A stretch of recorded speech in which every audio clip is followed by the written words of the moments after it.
Good afternoon, everybody. So my name is Rachael Bickerstaff. I'm the Head of Diversity and Inclusion here at the Co-op. And today I'm going to talk to you a little bit more about how we've put inclusion at the heart of everything that we do. Today, I'm going to talk to you a little bit around why it's been so important for us as a co-op, so how actually everything that we do in diversity and inclusion really connects to our vision, to our values, the types of things that we're focusing on.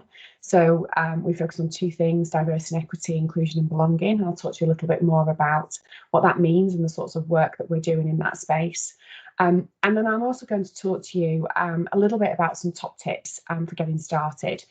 It's a common question that we're asked more frequently, really, just in terms of how we've actually made some of the progress that we've made. So I thought it'd be really helpful to share that with you today. I hope that's all okay. And as always, if there's any questions that you want to contact me on directly, please do so. You can generally find me on LinkedIn or email me direct at the Co-op. Okay, so let's get started. So for us, in terms of kind of all of the work we do in diversity inclusion here at the Co-op, it's really connected to our purpose. It's connected back to our vision, cooperating for a fairer world, because we want to make the world fairer for our colleagues, for our members and our communities, and for our world in general. It's a really bold vision, it's a bold ambition, but it's something that's really kind of important to us as an organisation, and that's why it's our vision really for the future. The work that we also do is very much about how we create an inclusive co-op culture. So that's about making sure that all of our colleagues can come to work, be themselves, have that true sense of belonging, and they have that opportunity to have that fair and equal chance to fulfil their potential. For us, diversity inclusion is just a fundamental way of actually how we do business here at the Co-op. And that means that we have to work really hard to intentionally develop inclusive practices for our colleagues. We don't see it as just kind of a nice thing to do or just kind of the human element to do, of course, of which that's important. But we actually see it as a really kind of different way of actually how we do business. We want to make sure, as I mentioned before, our colleagues can come to work and have that true sense of belonging, because by doing that, we'll unlock innovation, we'll unlock new ideas, and it means that we'll remain competitive and relevant and ahead in the markets that we trade. Unlocking innovation really, and having colleagues that represent our communities is actually the commercial imperative, and again, another reason why it's so important to us as a co-op.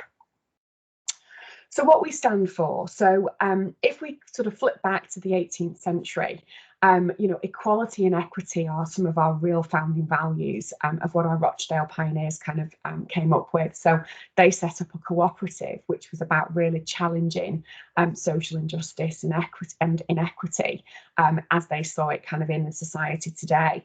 I suppose as we sort of flip forward into 2021, and particularly on the back of coming out of a global pandemic, where we see inequities have just increased kind of over that period. Never has it been more important for us to really kind of lead with our values and lead with kind of actually what is the right thing to do. So equality for us is about making sure that everyone's got an equal opportunity to reach their potential. That doesn't matter kind of, who you are, what background you come from, what starting life that you've had. But equity is really important, and it's a really important difference, because actually what that means is that we recognise that people have different starting points, and therefore in some instances we need to do different things for different communities. We also focus on both diversity and inclusion, and it's really important that you focus on both things actually at the same time, because actually what we need to do is to make sure that we are representative of the communities that we serve in terms of our colleague base, so our colleagues reflect those communities.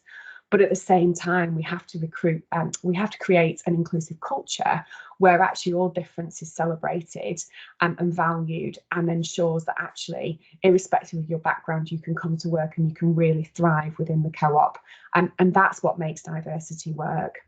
And on the work that we did in 2020, we also believe that it's really important for us to be anti-racist and anti-discriminatory, actually, to make sure that we are combating that in society, and in particular, obviously, any incidences that we have within our co-op. So we will become anti-racist. It's a bold statement to have, but it is an ambition for us, and we will be proactive in terms of combating discrimination in all its forms within the organisation.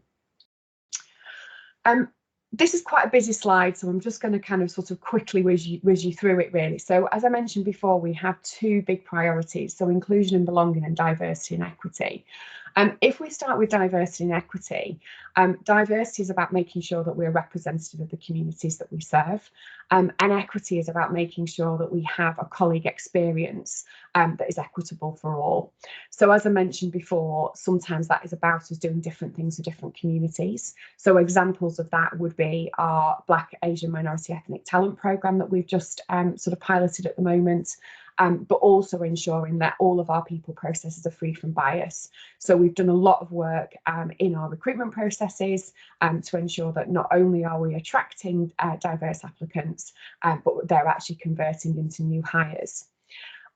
We also work to specifically create that diverse organisation and that diverse workforce.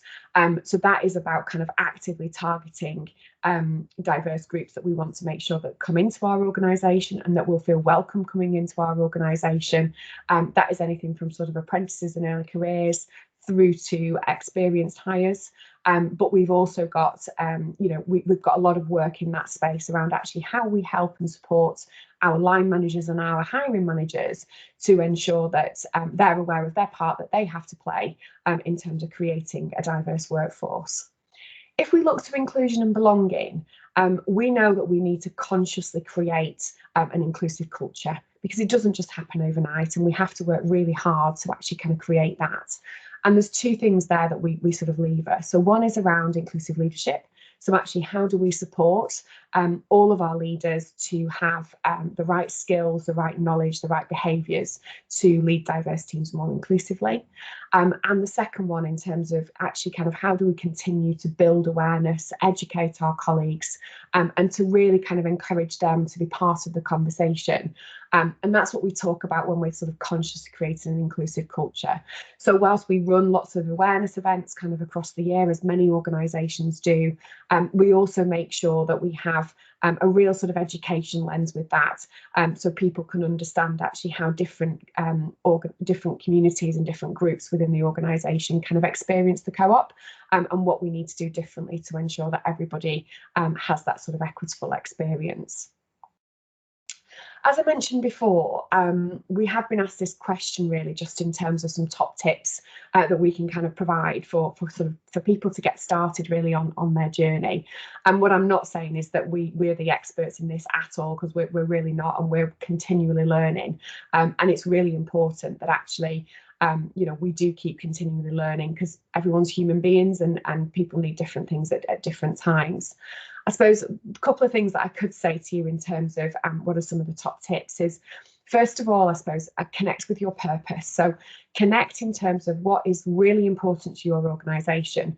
Is that the human element? Is that the commercial element? And actually then think about how some of those initiatives will be able to serve and support that broader vision. The second one, which is something that really kind of worked for us, is what I would call start a movement. So that is about bringing together all of your incredibly passionate people across the organisation, of which I'm sure there'll be many, to really come together and focus on one or two things that's going to really make a difference, and start to build that awareness first, and perhaps start to do it from a bottom-up approach. So one of the things, again, that worked really well for us was to bring all of our inclusion pioneers, our colleague networks, and other sort of real passionate advocates of diversity and inclusion across the organisation to create events, and to create events that were really meaningful and encourage kind of everyone really to kind of join that conversation. And we describe that now as our movement, because it means that we have people's ears, we have people's eyes, people are aware of what we kind of need to do. And once ears and eyes are open, then actually kind of people start to listen, and people start to be able to take notice of the bigger things that actually we're trying to do. The reason I say I do it bottom up first is because actually it doesn't really matter that you don't have senior leader buy-in, or that they're not kind of taking action when you think that you think that they should be, because they will take action soon enough.